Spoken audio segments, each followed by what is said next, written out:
আপনাদের সকলকে অশেষ ধন্যবাদ। আল্লাহ হাফেজ। বাংলাদেশ জিন্দাবাদ। এর ধারায় ফিরেছে বাংলাদেশ। সকল শহীদের আকাঙ্ক্ষায় বাংলাদেশ প্রতিষ্ঠিত করতে হলে আমাদেরকে জ্ঞানে, বিজ্ঞান, প্রযুক্তিতে আরও সমৃদ্ধ হতে হবে। অর্থনৈতিক স্বাবলম্বিতা অর্জন করতে হবে। গড়ে তুলতে হবে একটি স্বনির্ভর বাংলাদেশ।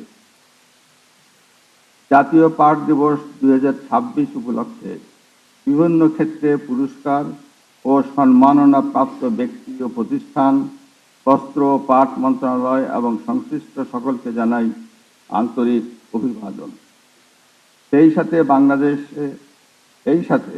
বাংলাদেশ শিল্পকলা একাডেমি চত্বরে আয়োজিত 9 দিনব্যাপী পাট ও বহুমুখী পাট পণ্যের মেলার শুভ উদ্বোধন ঘোষণা করছি।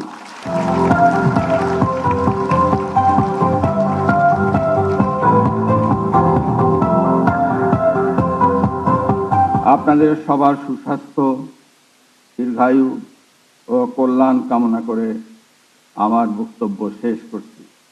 আপনাদের সকলকে অশেষ ধন্যবাদ। আল্লাহ হাফেজ। বাংলাদেশ জিন্দাবাদ।